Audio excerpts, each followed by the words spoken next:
Video එකේදී අපි කතා කරන්නේ පෘෂ්ඨික ශක්තිය සහ ගෝලීය පෘෂ්ඨයක අමතර පීඩනය කියන කොටස් දෙක ගැන. මුලින් බලමු පෘෂ්ඨික ශක්තිය. ද්‍රව පෘෂ්ඨයක වර්ගඵලය වැඩි කරද්දී පෘෂ්ඨයේ තියෙන අණු සංඛ්‍යාවත් වැඩි වෙනවා. ඒ සඳහා ද්‍රවයේ අභ්‍යන්තරයේ ඉඳලා නිදහස් පෘෂ්ඨය දක්වා අණු ගෙන ඒම සිදු කරන්න ඕනේ. අපි කලින් වීඩියෝ එකේදී කතා කරා ද්‍රවයක අණුක ආකෘතිය ගැන. එතනදී අපි කිව්වා ද්‍රවයක පෘෂ්ඨ පටලය තුල තියෙන ද්‍රව අණු මත ද්‍රවය තුලට සංප්‍රයුක්ත ආකර්ෂණ බලයක් ක්‍රියාත්මක වෙනවා කියලා. අන්න ඒ බලයට විරුද්ධව කාර්ය කරමින් තමයි අපි ද්‍රවයේ අභ්‍යන්තරයේ තියෙන අණු පෘෂ්ඨ පටලය වෙත ගෙනා යුත්තේ. ඒ අපි කරන කාර්යය ඒ ද්‍රව අණුවල විභව ශක්තිය විදිහට ගබඩා වෙනවා. ඒ ශක්තියට තමයි අපි කියන්නේ ද්‍රවයක පෘෂ්ඨික ශක්තිය කියලා. ඊට පස්සේ අපි බලමු ද්‍රවයක නිදහස් පෘෂ්ඨික ශක්තිය කියන්නේ මොකක්ද කියලා. අපි මේක සිම්පල් E වලින් සංකේතවත් කරනවා. ද්‍රවයක පෘෂ්ඨික ශක්තිය කියලා කියන්නේ සමෝෂ්ණ තත්ත්වය යටතේදී ද්‍රව පෘෂ්ඨයේ වර්ගඵලය එකකින් වැඩි කිරීමට කළ යුතු කාර්ය ප්‍රමාණය. එතකොට E වල ඒකකය වෙන්නේ වර්ග මීටරයට ජූල්. capital T සහ simple E අතර සම්බන්ධය. අපි මෙතනදී අරගෙන තියෙනවා A B C D කියලා කම්බි රාමුවක්. ඒකේ පැති තුනක් තියෙනවා. ඒ වගේම තමයි P Q කියලා තවත් කම්බි කැබැල්ලක්. P Q දෙකලවර තියෙනවා මුදු දෙකක්. එතකොට අපිට මේ P Q කියන කම්බිය A B සහ C D කියන බාහුව දෙක ඔස්සේ චලනය කරන්න පුළුවන්. ඊට පස්සේ අපි කරන්නේ මේ PBCQ කියන කොටසේ තුනී සබන් පටලයක් හදා ගන්නවා. එතකොට මේ තියෙන්නේ ඒ සබන් පටලය. අපි දන්නවා එතකොට මේ සබන් පටලය නිසා PQ කියන කම්බි කැබැල්ල මත පෘෂ්ඨික ආතති බල ඇති වෙනවා. අපිට ඒ බල මේ දිශාවට ලකුණු කරන්න පුළුවන්. ඒක මම කියන්නා කැපිටල් F කියලා. අපි සබන් පටලයක් ගත්තොත් සබන් පටලයක තියෙනවා පෘෂ්ඨ දෙකක්. ඒ තමයි ඉහළ පෘෂ්ඨය සහ පහළ පෘෂ්ඨය මේ රූපේ විදියට. එතකොට මේ පෘෂ්ඨ දෙක මගින්ම PQ කියන කම්බි කොටස මත පෘෂ්ඨික ආතති බල ඇති වෙනවා. ඊට පස්සේ අපි කරන්නේ මේ PQ කියන කම්බිය අපි ඩෙල්ටා x දුරක් චලනය කරනවා. මේ වගේ කුඩා ප්‍රමාණයක් ඩෙල්ටා x. එතකොට දැන් අලුත් ස්ථානය අපි ලකුණු කරනවා P' Q' කියලා. ඒ වගේම තමයි මේ PQ කම්බි කොටසේ දිග simple L.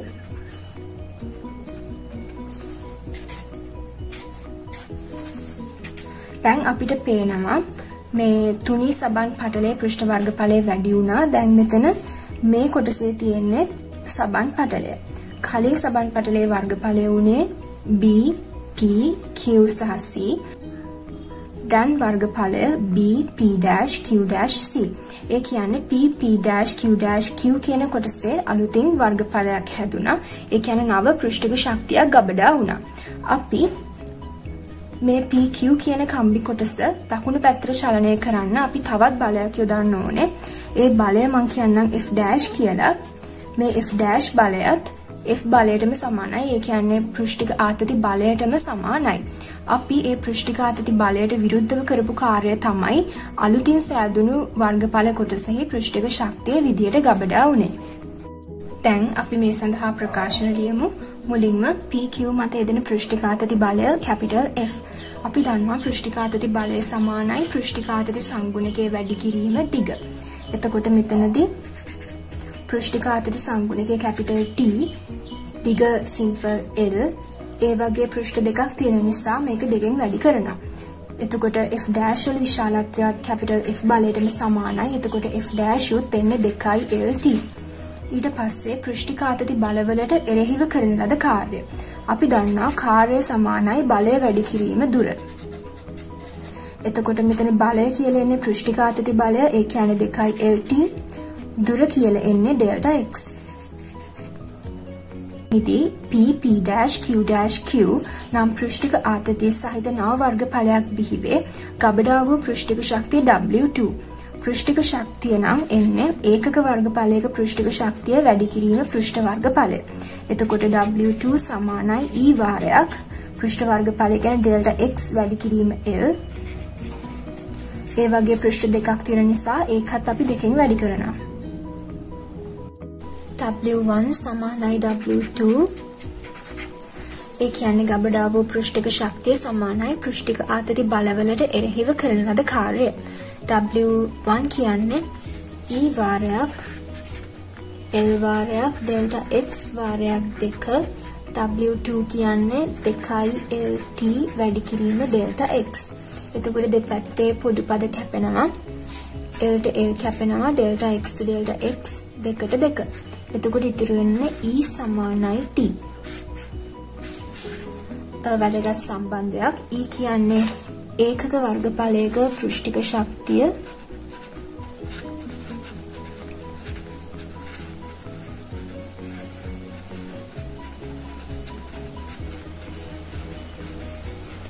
සමානයි පෘෂ්ඨික ආතති සංගුණකය.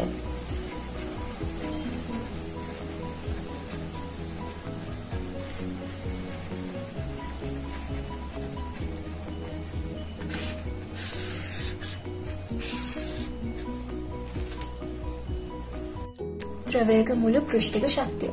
අපි සලකමු මේ වගේ නිදහස් ද්‍රව පෘෂ්ඨයක්. මේකේ මුළු පෘෂ්ඨ වර්ගඵලය කැපිටල් A. ඒ වගේම පෘෂ්ඨික ආතති සංගුණකය කැපිටල් T. මුළු පෘෂ්ඨික ශක්තිය කැපිටල් E. එතකොට අපි දන්නවා මුළු පෘෂ්ඨික ශක්තිය සමානයි ඒකක වර්ගඵලයක පෘෂ්ඨික ශක්තිය වැඩි කිරීම මුළු පෘෂ්ඨ වර්ගඵලය. E සමානයි කැපිටල් T.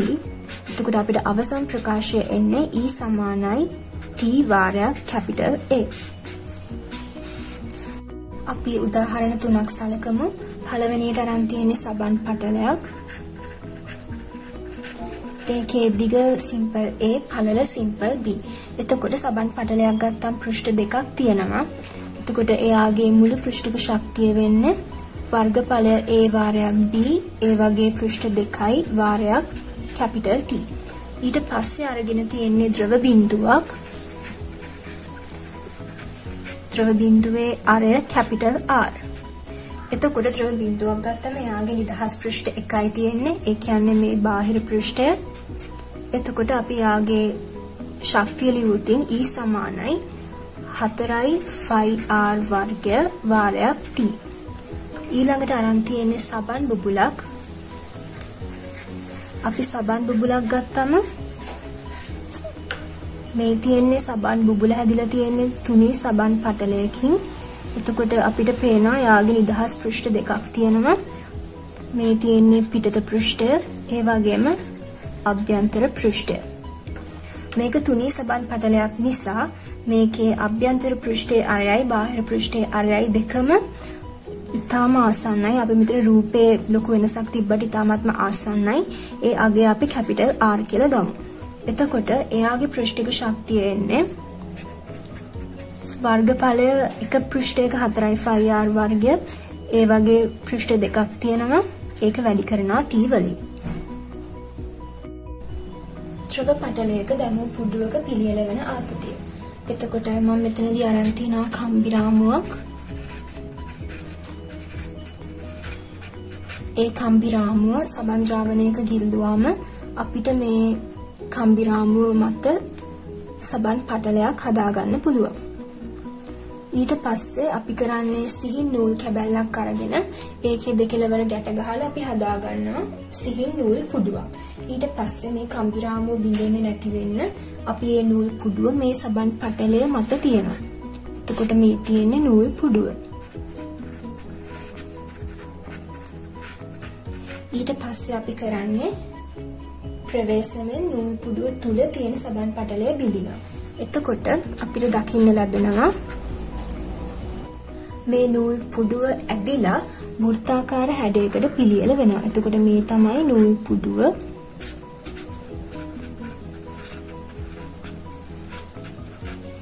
එතකොට නූල් පුඩුව තුල තියෙන සබන් පටලය දැන් නැහැ. නමුත් ඒක වටේ තියෙන සබන් පටලය මේ විදිහට තියෙනවා. අපි බලමු ඇයි මේක වෘත්තාකාර හැඩයකට පිළියෙල වුනේ කියලා. දැන් වටේ තියෙන සබන් පටලය මගින් මේ නූල් පුඩුව මත පෘෂ්ඨික ආතති බලය ක්‍රියාත්මක වෙනවා. අපි ගත්තොත් මේක තමයි නූල් පුඩුවේ කේන්ද්‍රය කියලා. මේ කේන්ද්‍රයේ ඉඳන් ඉවතට යන ආකාරයට තමයි මේ පෘෂ්ඨික ආතති බලය ක්‍රියාත්මක වෙන්නේ.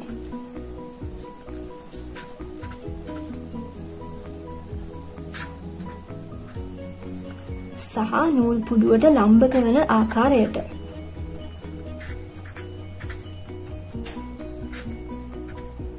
එතකොට අපිට පේනවා මේ ආකාරයට නූල් පුඩුවේ සෑම අංශු මාත්‍රීය දිගක් මතම කේන්ද්‍රයෙන් ඉවතට යන ආකාරයට පෘෂ්ඨික ආතති බල ක්‍රියාත්මක වෙනවා. අපි ඕනම ලක්ෂයක් මත ඇතිවන පෘෂ්ඨික ආතති බලයක් ගත්තොත් විස්කම්භය ඔස්සේ ඊට ප්‍රතිවිරුද්ධ දිශාවේ තියෙන අංශු මාත්‍රීය දිග මත ඇතිවන පෘෂ්ඨික ආතති බලයත් එක්ක විශාලත්වයෙන් සමානයි සහ දිශාවෙන් ප්‍රතිවිරුද්ධයි. ඒ නිසා ඒ බල දෙක උදාසීන වෙනවා. මේ ආකාරයට නූල් පුඩුවේ ඇතිවන හැම පෘෂ්ඨික ආතති බලයක්ම උදාසීන වෙලා යනවා. එතකොට නූල් පුඩුව මත ඇතිවන සංප්‍රයුක්ත පෘෂ්ඨික ආතති බලය ශූන්‍යයි. නමුත් මේ පෘෂ්ඨික ආතති බල නිසා මේ නූල් පුඩුව ඇදීමකට ලක් වෙලා නූල් පුඩුව තුල ඇතිවෙන ආතති බලයක්. අපි ඒ ආතති බලය ලකුණු කරොත් කැපිටල් F කියලා අපිට මෙන්න මේ විදියට ලකුණු කරන්න පුළුවන්. මේ ක්‍රියා අඳින්නේ නූල් පුඩුවේ ක්‍රියාත්මක වන ආතති බල. දැන් මේ නූල් පුඩුව සමස්තයක් ලෙස ගත්තම සමතුලිත නිසා අපිට පුළුවන් නූල් පුඩුවේ අර්ධයක සමතුලිතතාව සලකන්න.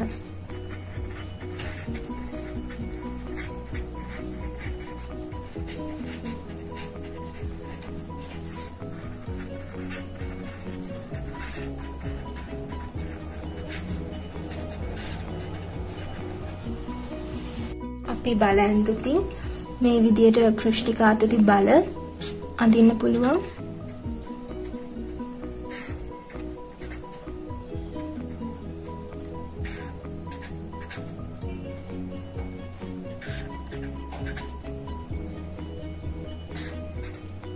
ඒ වගේම ආතති බල අඳින්න පුළුවන්. මේ විදියට ආතති බල දෙකක් ක්‍රියාත්මක වෙනවා. එතකොට මේ සිරස් බලයට මේ සිරස් බලය උදාසීන වෙනවා. ඒ වගේම මේ වගේ ලක්ෂයක් ගත්තොත් එතනදී ඇතිවෙන පෘෂ්ඨික ආතති බලය අපිට පුළුවන් එහි සිරස් සංරචකයේ සහ තිරස් සංරචකයේ විදිහට විභේදනය කරන්න. එතකොට මේ ලක්ෂය ඇතිවෙන බලයත් අපිට පුළුවන් එහෙම කරන්න. ඒ වගේම මේ සෑම අංශු මාත්‍රීය දිගක් මත ඇතිවන බලවල සිරස් සංරචක උදාසීන වෙලා ගින් ඉතුරු වෙන්නේ තිරස් සංරචක විතරයි. අපි මේ තිරස් සංරචක යා කරොත් අපිට පේනවා මේවා එන්නේ මේ නූල් පුඩුවේ විස්කම්භයේ ඉඳන් වගේ. එතකොට අපිට පුළුවන් නූල් පුඩුවේ හරි අර්ධයක බල සමතුලිත කරොත් වම් දෙසට ඇතිවන ආතති බලවල එකතුව සමානයි අර්ධ වෘත්තාකාර කොටස මත සංප්‍රයුක්ත පෘෂ්ඨික ආතති බලය.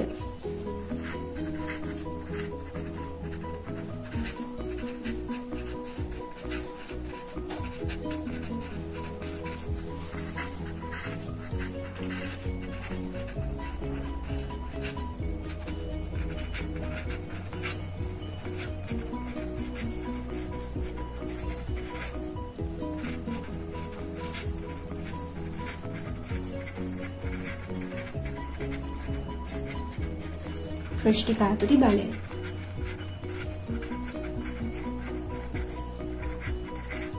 ආතති බලවල එකතුව වෙන්නේ 2F. පෘෂ්ඨික ආතති බලය කියන්නේ පෘෂ්ඨික ආතති සංගුණකයේ වාරයක් දිග. පෘෂ්ඨික ආතති සංගුණකය කියන්නේ කැපිටල් T. මෙතන දිග කියලා ගන්න මෙන්න මේ විස්කම්භය. ඒ කියන්නේ 2R. මෙතන සබන් පටලයක් නිසා සබන් පටලයක පෘෂ්ඨ වර්ගඵල දෙකක් තියෙනවා. ඒ නිසා අපි දෙකෙන් වැඩි කරනවා. එතකොට මේ දෙකට මේ දෙකක් කැපෙනවා. එතකොට එනවා F සමානයි 2TR කියලා. එතකොට මෙතන R කියලා ගන්න පුඩුවේ අරය.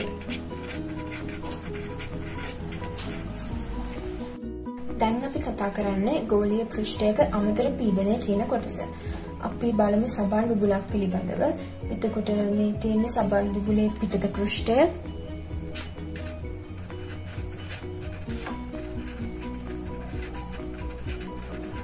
මේ තියෙන්නේ ඇතුළත පෘෂ්ඨය.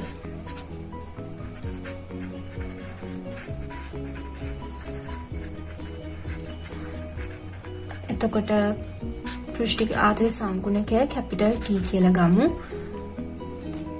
මෙතන ඇතුළත පෘෂ්ඨයේ අරය වගේම පිටත පෘෂ්ඨයේ අරයත් ආසන්නව ඉතාම සමානයි. ඒ නිසා අපි ඒක සිම්පල් R කියලා කියමු. පීඩන ලකුණු කරොත් සබන් බුබුලේ අභ්‍යන්තර පීඩනය කැපිටල් P1, පිටත පීඩනය P2. අපි මෙතන සලකන්නේ වායුගෝලයේ තියෙන සබන් බුබුලක් නම් පිටත පීඩනය වෙන්නේ වායුගෝලීය පීඩනය. මෙතන මුළු සබන් බුබුල සමතුලිත නිසා අපිට පුළුවන් සබන් බුබුලේ අර්ධයක සමතුලිතතාව සලකන්න.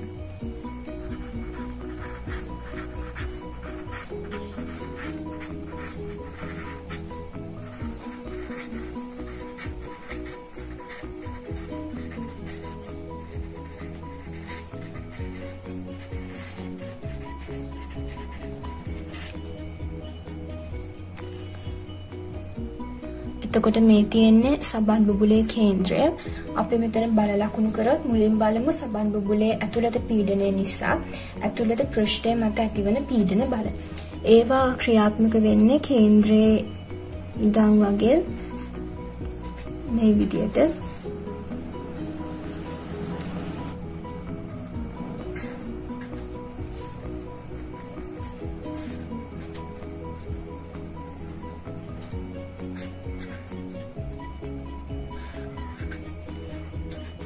ඒ ලකුණු කරේ P1 පීඩනය නිසා අභ්‍යන්තර පෘෂ්ඨය මත ඇතිවන පීඩන බල.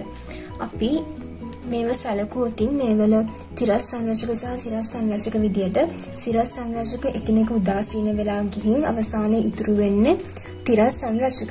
ඒ තිරස් සංරචක වල සංප්‍රයුක්ත F1 කිව්වොතින් මේ විදිහට අපිට ලකුණු කරන්න පුළුවන්. ඊට පස්සේ පිටත P2 පීඩනය නිසා සබන් බුබුලේ පිටත පෘෂ්ඨය මත ඇතිවන පීඩන බල අපිට අඳින්න පුළුවන්. ඒවා කේන්ද්‍රයේ දෙසට ඇතිවන විදියට තමයි තියෙන්නේ.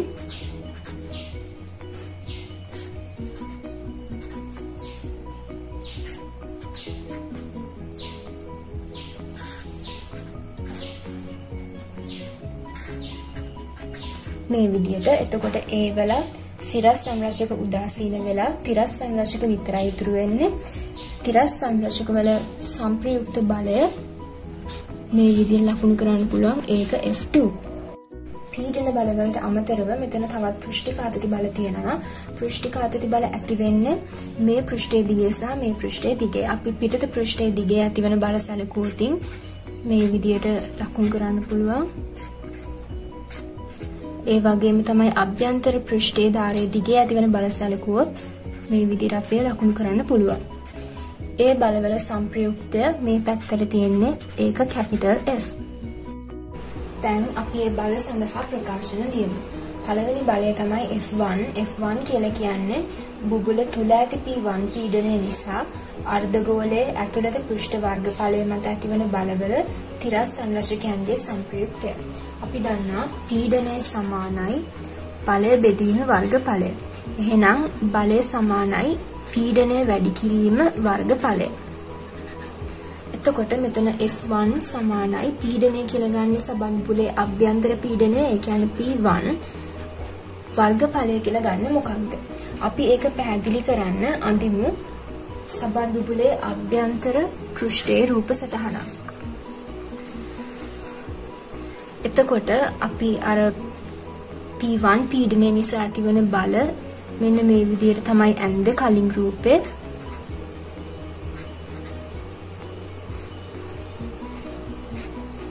අපි මේ වගේ බලයක් ගත්තොතින් ඒකේ මං කිව්වා සිරස් සංරචක උදාසීන වෙලා ඉතුරු වෙන්නේ තිරස් සංරචක. අපි මේ තිරස් සංරචක දෙකක් අඳිමු. එතකොට අපිට පේනවා මේ තිරස් සංරචක ගමන් කරන්නේ මෙන්න මේ තැඹිලි පාට වෘත්තාකාර වර්ගඵලය මතින් කියලා. එතකොට අපි මෙතනදී A1 කියලා ගන්නෙ අරය සිම්පල් R වල වෘත්තාකාර හරස් කඩක වර්ගඵලය. ඒ කියන්නේ 5R වර්ගය. අපි මේ වගේ අදහසක් කලින් කතා කරා. ඒ තමයි වෘත්තාකාර පුඩුවක් ගැන කතා කරන අවස්ථාව. එතනදී අපි කිව්වා පුඩුවේ හරි අර්ධයක් මත ඇතිවන පෘෂ්ඨික ආතති බලවල සංප්‍රයුක්තයේ ක්‍රියාත්මක වෙන්නේ ඒ වෘත්තාකාර පුඩුවේ විස්කම්භය ඔස්සේ කියලා. ඒ වගේම තමයි මෙතන වෙන්නේ. මෙතනදී අපි සලකන්නේ වර්ගඵලය. එතකොට අපි ගන්නෙ හරස්කඩ වර්ගඵලය ගැන. ඊට පස්සේ තියෙන්නේ F2 බලය. F2 කියන්නේ බුබුලේ පිටත ඇති P2 පීඩනය නිසා අර්ධගෝලයේ පිටත පෘෂ්ඨ වර්ගඵලය මත ඇතිවන බලවල තිරස් සංරචකයන්ගේ සංප්‍රයුක්තය. එතනදී අපි A2 කියලා ගන්නෙ අපි කලින් ඇඳපු රූපය නිල් පාටින් ඇඳලා තිබ්බ මෙන්න මේ කොටස තමයි අපි මෙතනදී A2 කියලා ගන්නෙ. එතකොට A2 කියන්නේ අර සිම්පල් R වන වෘත්තාකාර හරස් කඩක වර්ගඵලය කියන්නේ 5R වර්ගයම තමයි. එතකොට F2 සමානයි P2 වාරයක් 5R වර්ගය. ඊට පස්සේ අර්ධගෝලයේ වෘත්තාකාර පරිධිය ඔස්සේ ඇතිවන පෘෂ්ඨික ආතති බලවල සංප්‍රයුක්තය F. අපි දන්නවා පෘෂ්ඨික ආතති බලය සමානයි පෘෂ්ඨික ආතති සංගුණකයේ වැඩි කිරීම බලය ක්‍රියා කරන දිග. මෙතනදී පෘෂ්ඨික ආතති සංගුණකයේ කැපිටල් T වෘත්තාකාර පරිධිය ඔස්සේ ක්‍රියාත්මක වෙන්නේ නම් 2πr පරිධියවල දෙකක් තියෙනවා. ඒ නිසා අපි දෙකෙන් වැඩි කරනවා. දැන් අපි කරන්නේ අර්ධගෝලීය කොටසේ තිරස්ස බල සමතුලිතතාව සලකනවා. එතකොට දකුණු පැත්තට තියෙන්නේ කැපිටල් F1 බලය, වම් පැත්තට තියෙන්නේ F සහ F2 බලය. ඊට පස්සේ අපි කරන්නේ දකුණු පැත්තේ කැපිටල් F තනි කරනවා. එතකොට F2 වම් පැත්තට යද්දි ඍණ වෙනවා. F1 ඍණ F2. F1 කියලා ගත්තේ P1 වාරයක් 5R වර්ගය. F2 කියලා ගත්තේ P2 වාරයක් 5R වර්ගය. F කියන්නේ T වාරයක් 2πr වර්ගයක් 2. එතකොට මෙතනදී 5 කැපෙනවා. එක R එකක් කැපෙනවා. එතකොට මේ පැත්තේ තියෙන P1 වැඩි කිරීම R, මේ පැත්තේ තියෙන P2 වැඩි කිරීම R.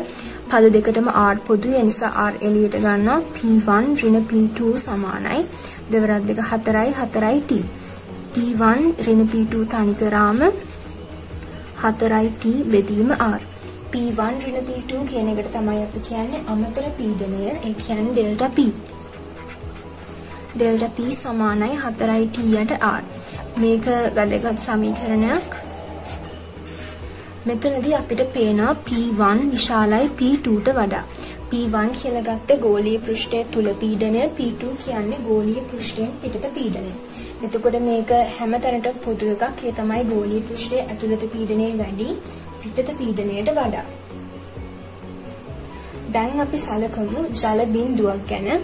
ජල බිඳුවක් ගත්තොත් කලිනුත් කතා කරා ජල බිඳුවක බාහිර පෘෂ්ඨය පමණයි නිදහස් පෘෂ්ඨයකට තියෙන්නේ කියලා. දැන් අපි ජල බිඳුවක් ගත්තොත් ඒක ඇතුලේ ජලයෙන් පිරීලා තියෙන්නේ. ඒ නිසා පිටත පෘෂ්ඨය විතරයි නිදහස් පෘෂ්ඨයක්. ඊට අමතරව අපිට ගන්න පුළුවන් ජලය තුල තියෙන වායු බුබුලක්. එතකොට මේ අවස්ථාවේදී වායු බුබුලෙන් පිටත පෘෂ්ඨය ජලයෙන් පිරීලා තියෙන්නේ.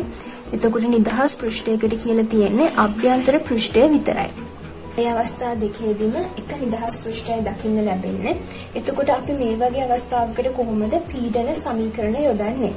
එතකොට අපි දන්නා F1 සහ F2 බල කිසිම වෙනසක් වෙන්නේ නැහැ. මේ ආගයන්ම තමයි. නමුත් වෙනස් වෙන්නේ පෘෂ්ඨික ආතති බලය.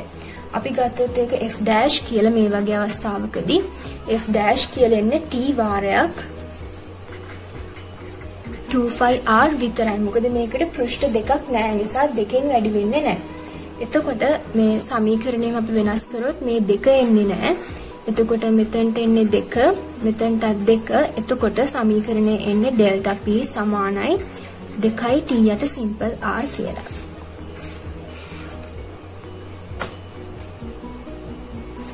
දැන් අපි අඳිමු ප්‍රස්ථාර දෙකක්. ඒ තමයි ගෝලීය බිඳුවක අරය සමග අමතර පීඩනය විචලනය වෙන ආකාරය. අපි ගමු මේක අරයත් එක්ක අමතර පීඩනය කියලා. එතකොට අපි දන්නවා ඩෙල්ටා P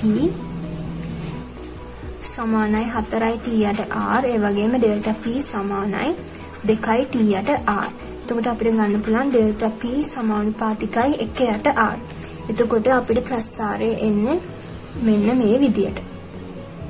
ඊළඟ අවස්ථාවේදී 1 යට R එක්ක ඩෙල්ටා P ගත්තොත් මේ වගේ ප්‍රස්ථාරයක් එනවා. දැන් අපි කතා කරන්නේ සබන් බුබුලු දෙකක් එක්වීමේදී සෑදෙන අතුරු මුහුණතෙහි අරය ගැන. මෙතන සබන් බුබුලු දෙකක් තියෙනවා. විශාල සබන් බුබුලයි කුඩා සබන් බුබුලයි. ඒවල අරයන් පිළිවෙලින් සිම්පල් R1 සහ සිම්පල් R2, අභ්‍යන්තර පීඩනයන් කැපිටල් P1 සහ කැපිටල් P2. මේ දෙකම තියෙන්නේ වායු ගෝලය නිසා අපිට කියන්න පුළුවන් මේ බුබුලු දෙකේම පිටත පීඩනය P0 කියලා. එතකොට අපි දන්නා ඩෙල්ටා P සමානුපාතිකයි 1 යට R. ඒ කියන්නේ අර වැඩි වුණොත් ඩෙල්ටා P අඩු වෙනවා. අර අඩු වුණොතින් ඩෙල්ටා P වැඩි වෙනවා. එතකොට අපි දන්නවා මේ කුඩා සබන් බුබුලට ඩෙල්ටා P ප්‍රකාශනය ලියුවොතින් එන්නේ P2 ඍණ P නෝට්. විශාල සබන් බුබුලට නම් P1 ඍණ P නෝට්. එතකොට මෙයාගේ අර අඩුයි කියන්නේ මෙයාගේ ඩෙල්ටා P වැඩි. එතකොට මේ වගේ අසමානතාවයක් එන්නේ. එතකොට දෙපැත්තම P නෝට් තියෙනවා. ඒක අයින් කරාම අපිට එනවා P1 කුඩායි P2ට වඩා. ඒ කියන්නේ කුඩා සබන් බුබුලේ අභ්‍යන්තර පීඩනය විශාලයි. දැන් අපි බලමු මේ බුබුලු දෙක හා වුණාම මොන වගේද තියෙන්නේ කියලා. අපි හිතමු මේ අතුරු මුහුණට තියෙන්නේ මේ ගෝල දෙක ඡේදනය වෙන ස්ථානයේ සමතල විදියට කියලා. ඒ කියන්නේ මෙන්න මේ ආකාරයට කියලා. අපි දන්නවා සමතල මාවකයක අරය අනන්තයි. ඒ කියන්නේ ඩෙල්ටා P බිඳුවයි. පීඩන වෙනස බිඳුවයි. ඒ වුණාට අපි දන්නවා මේ විශාල බුබුලේ P1 පීඩනයක් තියෙනවා. ඒ වගේම කුඩා බුබුලේ P2 පීඩනයක් තියෙනවා. එතකොට මේ සමතල මාවකයට වම් පැත්තෙන් P1 පීඩනයකුත් දකුණු පැත්තෙන් P2 පීඩනයකුත් තියෙනවා. නමුත් මේ P1 සහ P2 සමාන නැහැ. P2 විශාලයි. ඒ කියන්නේ මේ මාවකයේ සමතල වෙන්න බෑ. යම්කිසි ආකාරයක වක්‍ර වීමක් තියෙන්න ඕනේ. අපි බලමු මේ මාවකය මොන පැත්තටද වක්‍ර වෙලා තියෙන්නේ කියලා. දැන් P1 පීඩනය නිසා ඒක උත්සාහ කරනවා මේ මාවකයේ දකුණු පැත්තට තල්ලු කරන්න. ඒ වගේම P2 පීඩනය උත්සාහ කරනවා මේ මාවකයේ වම් පැත්තට තල්ලු කරන්න. අපි මෙතනදී හොයාගත්ත P2 විශාලයි කියලා. ඒ නිසා මේ P2 ගේ බලපෑම තමයි වැඩි වෙන්නේ. ඒ අනුව මාවකයේ වම් පැත්තට චලනය වෙනවා. වම් පැත්තට නැඹුරු වෙනවා. අපි බලමු එතකොට මාවකයේ තියෙන්නේ මොන වගේ තැනකද කියලා. එතකොට මාවකය අපිට අඳින්න පුළුවන් මෙන්න මේ විදියට. එතකොට මාවකයට අදාළ වෘත්තයක් අපිට මේ විදියට අඳින්න පුළුවන්. එතකොට ඒ වෘත්තයේ කේන්ද්‍රය මෙතන නම් තියෙන්නේ. මෙන්න මේ වගේ අරයක් තියෙනවා. අපි ඒකට තමයි කියන්නේ අතුරු මුහුණතේ අරය. අපි ඒක සිම්පල් R කියලා ගමු. එතකොට මේක තමයි අතුරු මුහුණත.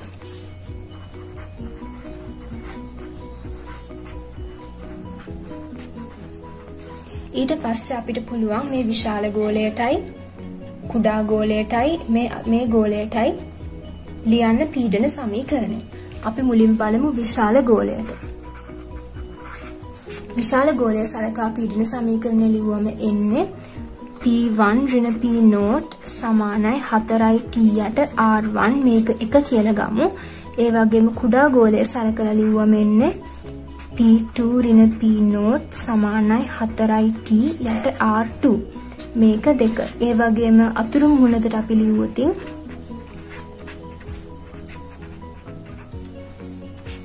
අතුරු මුහුණතේ අපි එයාගේ දෙපැත්ත තියෙන P2 සහ P1 විශාල වෙන්නේ P2.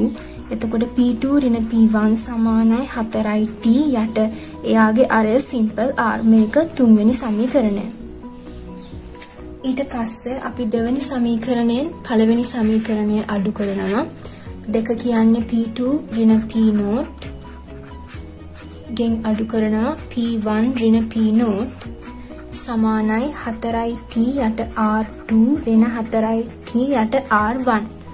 එතකොට අපි මේක ලියුවොතින් P2 ඍණ P නෝට් ඍණයි ධනයි ඍණයි ධන සමානයි. මෙතනදී අපිට ගන්න පුළුවන් 4t එළියට. එතකොට එන්නේ 1 යට R2 ඍණ 1 යට R1. මෙතනදී P නෝට් කැපෙනවා. එතකොට එන්නේ P2 ඍණ P1 සමානයි 4t වාරයක් 1 යට R2 ඍණ 1 යට R1. අපි තුන්වෙනි සමීකරණයෙන් ගත්තා P2 ඍණ P1 සමානයි 4t යට සිම්පල් R කියලා. එතකොට අපි ලියනවා 4t යට සිම්පල් R සමානයි 4t වාරයක් 1 යට R2 ඍණ 1 යට R1. මෙතනදී 4t ට 4t කැපෙනවා. එතකොට එන්නේ 1 යට R සමානයි 1 යට R2 ඍණ 1 යට R1. අපි පීඩන වෙනස පිළිබඳ සමීකරණ දෙකක් ගත්තා. ඒ පීඩන සමීකරණ අපිට යොදන්න ඕන නම් සම්පූර්ණ ගෝලීය පෘෂ්ඨයක් තිබීම අවශ්‍ය නැහැ. ගෝලීය පෘෂ්ඨයේ අර්ධයකට හෝ කොටසකට උනත් යොදන්න පුළුවන්. දැන් අපි පළවෙනි සමීකරණ දෙක, ඒ කියන්නේ 1 සහ 2 සමීකරණ ගත්තේ සම්පූර්ණ ගෝලීය පෘෂ්ඨ සලකන. නමුත් තුන්වෙනි සමීකරණය කියන්නේ අතුරු මුහුණට දෙපස පීඩන ලියද්දි අපිට තිබ්බේ කුඩා කොටසක් විතරයි. නමුත් අපි ඒකටත් ප්‍රකාශන ලියුවා. ඒ කියන්නේ මේ සමීකරණය යොදන්න නම් ගෝලීය පෘෂ්ඨයකින් කොටසක් තිබීම උනා ප්‍රමාණවත්. දුරත් එක්ක පීඩනය. එතකොට අපි මේ තියෙන්නේ විශාල ගෝලයේ බාහිර පෘෂ්ඨය. එතකොට මේ හරිය තියෙන්නේ වායුගෝලීය පීඩනය P0. එතකොට අපිට මේ වගේ තැනකින් අඳින්න පුළුවන් P0 කියලා. ඊට පස්සේ අපි යන්නේ විශාල ගෝලය ඇතුළට. විශාල ගෝලය ඇතුළේ පීඩනය P1. අපි දන්නා P1 පීඩනය විශාලයි P0ට වඩා. එතකොට මේ වගේ ටිකක් විශාල පීඩනයක් අපි අඳිනවා. ඒක P1. මේ P1 පීඩනය තමයි දිගටම යන්නේ මේ පොදු අතුරු මුහුණත වෙනකම්.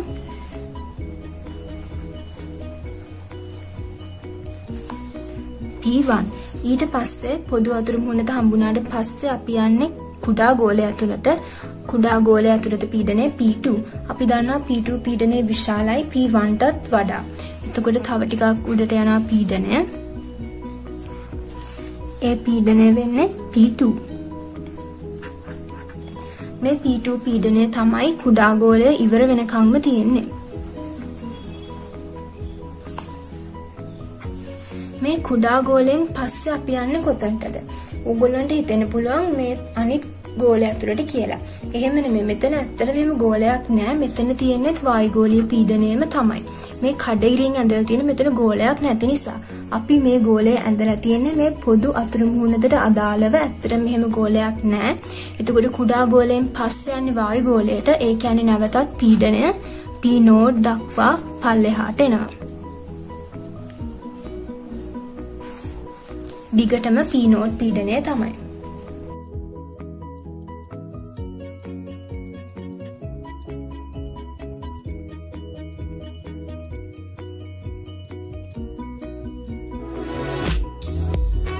මෙම වීඩියෝව ඔබගේ දැනුමට උපකාරී වුණා නම් ලයික් කරන්න. මේ වගේ තවත් වීඩියෝස් බලන්න අපිව සබ්ස්ක්‍රයිබ් කරලා බෙල් අයිකන් එක ක්ලික් කරන්න. ඔයාලගේ යාළුවන්ටත් දැනගන්න ෂෙයා කරන්න අමතක කරන්න එපා.